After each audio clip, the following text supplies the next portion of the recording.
Good morning sa inyong lahat yan mga kabayan, mga ka-idol. So patuloy tayo dito sa ating trabaho. No? Thank you so much sa lahat ng ating mga viewers, mga silent viewers natin dyan na ah, patuloy na nanonood at patuloy na sumusuporta sa ating video at nagmamalasakit sa ating iniinda ngayong sakit dito sa ating balakang. So dito na part yung masakit natin pero na ipahilot na natin to sa site ko. Tawag yan. Cairo pala, Cairo. So, na to, para mo napad. Ganun po mga ka-idol.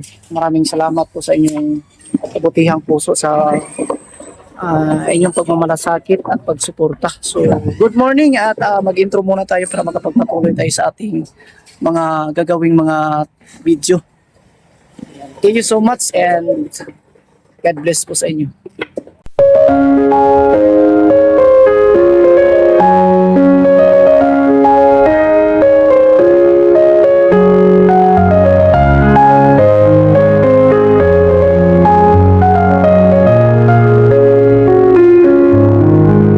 At kahapon mga ka-idol, bali itong dalawang poste dito, nabuhusan na natin yan, yung poste na yan. Yan, nabuhusan na natin at itong isa, no, dalawa muna kahapon kasi kinulang na po tayo sa oras po. Ang buhos natin mga ka-idol hanggang dito sa nakababa sa floor level. Ito kasi yung galing po dito sa mismong kahoy na to. Itong kahoy na to, yung floor level. Ang floor level natin nakaangat pa siya dito ng 40 cm galing dito.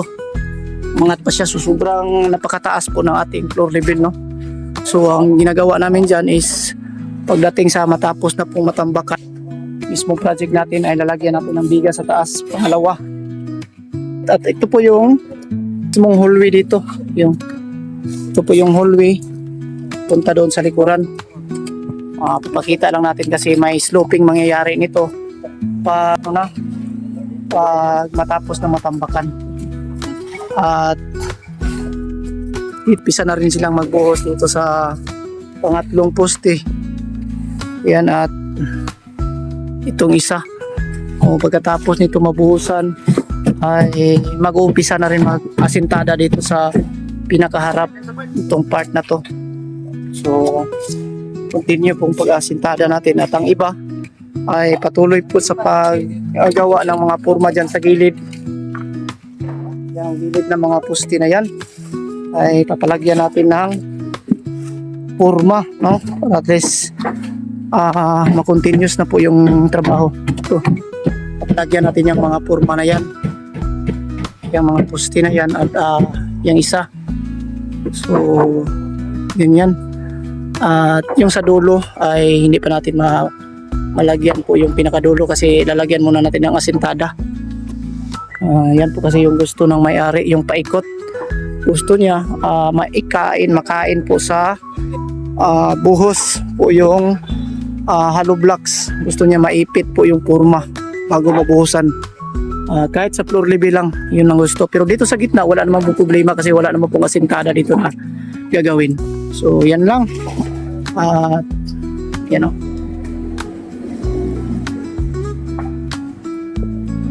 Yan na po yung ginagawa ng ating mga kasama. Tulong-tulong para mas madali yung trabaho.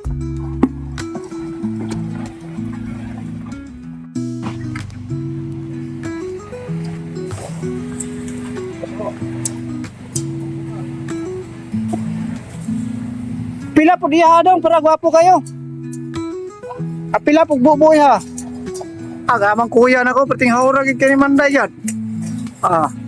I-follow niyo yung YouTube channel mga idol ha kay di ko suga rin Manday ni.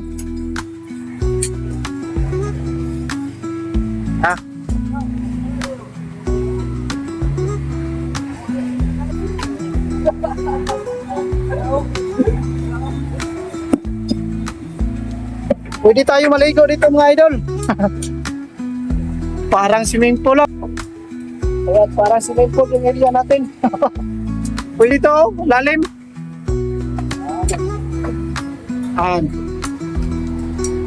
Mga idol, kinukunan talaga ng sintro. Dapat linisan muna bago natin Lagyan ng forma. Kasi may swimming pool dito sa baba, oh. Pwede nating ipanglinis dito sa loob. Ang yawag, tunto ni mo, marang magbala sa shotgun. Yan na, hulog na, parang ano ba, bala ng shotgun. Ikuan, o gamay, gawas gamay, kayo nidikit. Wala dikit doon. Na, ala.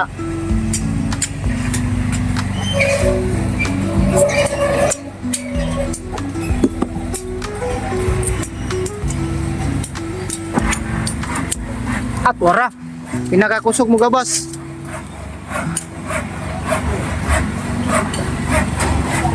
Yan. Tingnan natin yung mga bating mason dito. Kasi galing to sa China.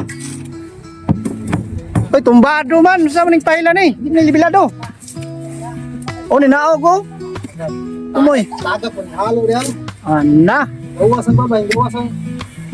Kita ni sa itong YouTube channel ni nga. Wala tarong pagtrabaho ni mo. Tarong nga. Agoy!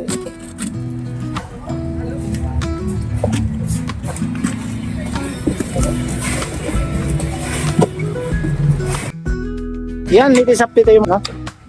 Kasi kay kaninang alauna umulan dito, tapos ngayon hanggang ngayon may ulan pero papaunti-unti na lang po yun. Ito ay nabubuhos patuloy dito, nabubuhos sa mga poste. Ito yung ganap, ano pa sila, nag-mix pa sila ng simento or naghalo, ano? Inahalo pa nila.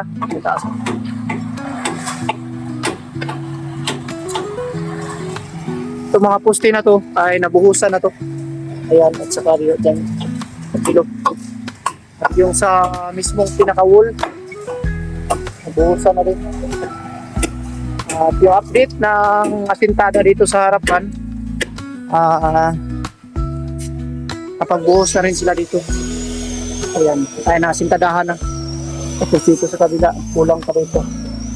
At yung mga poste,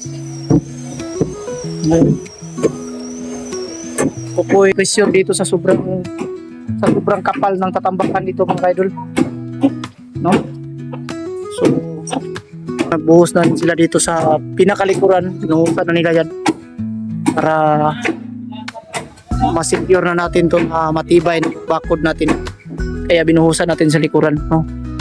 May awang kasi dyan, may awang kasi sa likuran, kaya tayo ano, binilihan natin sila ng tinapay kahit paano, no? Kahit paano, kahit maliit, kahit konti lang po nabili natin, at least nakapagbigay tayo ng ano, pagkain sa kanila, dahil hindi po biro po yung sakripisyo dito sa trabaho. Napakahirap, at kanina lang umulan ng alauna 20, 1:20 ng tanghali po umulan, tapos bumalik po mga sobra ng alas 2. So kina-considered ko yan na full time pa rin kahit may ulan mga idol, kasi alam ko na hindi natin yan ikakayaman po yung mga konting mga diferensya ng araw na hindi natin pilitin, no? Kasi may mga pagkakataon minsan maulan at binabawi natin sa trabaho, kaya minsan makaga tayo mag-isa dahil hindi po ako nagbabawas ng araw sa mga tauhan ko kahit may ulan, so binabawi na lang po namin. Ay naawa ko sa aking mga kasamahan dito, mga trabaho dito. Kung napakahirap ng trabaho construction, alam natin na yung sahod ay nakabudget na yan sa pamilya. So ganun po tayo mag-isip para sa ating mga kapakanan ng ating mga yan. At mamaya patuloy tayong magbubuhos. Ang ginawa ng architect kasi sobrang layo ng poste dito mga kaidol, makikita dito. Ay ang poste na yan, kita nyo. Yung poste na yan, ang kano niya, anong tawag ito? Yung Yung katapat niya is dito. Sobra ng 6 meters po ang layo. Kaya ang gagawin namin, maglagay kami ng panibagong poste dito sa may gitna para pagdating sa second floor ay kakayanin po ng agbigat sa ating slab. Kaya sinasuggest ko yan sa may-ari na lalagyan natin ng poste dito. Kasi nanibago po siya sa architect dito o sa engineer na gumawa ng kanyang floor plan o building plan sa kanyang project dito pinagawa kasi hindi daw tugma sa kanyang pinapagawa. Kaya ang nangyari dito, siya na lang po mismo nagpa-supervise dito, no? So buti ka dito siya naghalo ng simento.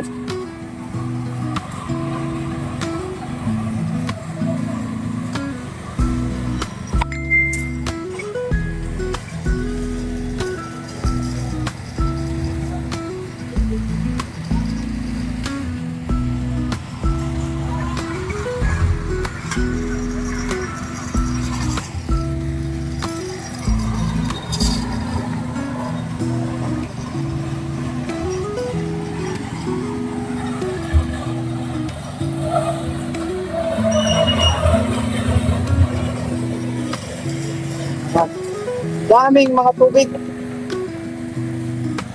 Kahit saan, no? Area.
Nasa to niya isa ka poste para magahi na.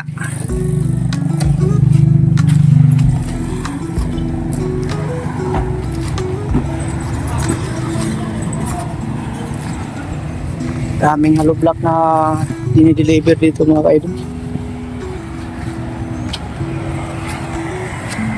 Shout out, sir!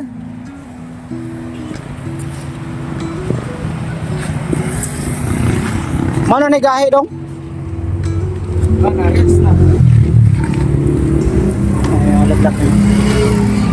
Number 6 to matigas sa 405 ni. Kuy pa kape ni. Awa na 5. 400 dry ko na ni. Ay mga kasamahan nila. Oh. Shout out lang kayo, shout out diyan. Picture. Okay na kayo. So, papakita natin po yung perspective ng building na gagawin. So, itong banda dito is ito na po yung hydraulic mismo kasi ito po yung hydraulic hose, no. So, ang magiging tindahan ng hydraulic so dito sa kabila at ang dito na side mga kaidol kasi hallway po yung sa gitna nito. Ang mangyayari dito sa gilid is rentable space po itong isang building dito sa kabila. So ganyan po siya. Oh. So hindi natin yan masama sa guhit yung dalawang sasakyan. Hindi natin yan kayang gawin. So, yan lang.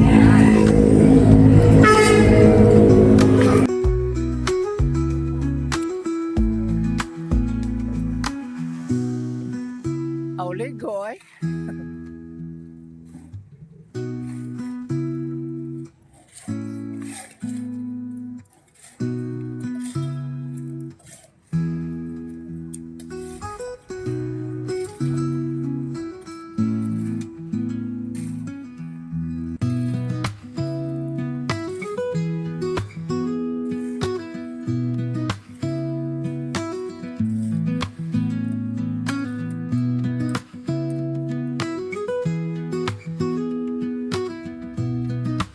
Hapon sa inyo dyan lahat mga kaidol. So, yan lang po muna natin sa araw na ito. So, ito ay nabuhusan na namin dito at dito sa likuran, no? Kita din sa likuran ay kulang pa po siya, oh. Makikita nyo. Hindi pa po siya totally na puno po yung pagbuhos dito. Sobrang lalim. Ilang kasi siguro yung haluin para mapuno po itong mismong likuran. So siguro bukas ay pupuno yan. Iuna natin itong mga poste na to. Yan na lang po. At itong isa ang kulang dito, no? Para matapos ng pagbuhos ng mga open na poste. Tapos dito na lang sa gilid. Tapos masintadahan. So yan lang muna ang ating latest update. Thank you so much at magandang hapon, magandang gabi. Kung anumang oras kayo manonood sa ating video. God bless sa inyong lahat mga ka-idol at paki-like at paki-share naman po ng ating video, no? Para at least marami pa pong makapanood. Thank you so much sa inyong walang sawang pagsuporta at sa inyong kabaitan palagi, no? Sana po ay patuloy po kayong manonood at suportahan ang aking mga ina-upload dito para at least makapagbigay din tayo ng mga tips or idea sa ganitong ganitong mga project katulad nito ay nakukunan ninyo rin ng kaalaman kung paano na unti-unting nabuo kahit paano sa sobrang putik at saka tubig ay unti-unti na pong nabuo ito para makaangat na kami para sa first floor mismo itong elevation dito na ginagawa namin dito sa asintada namin. So yan at magandang hapon. Thank you so much, no?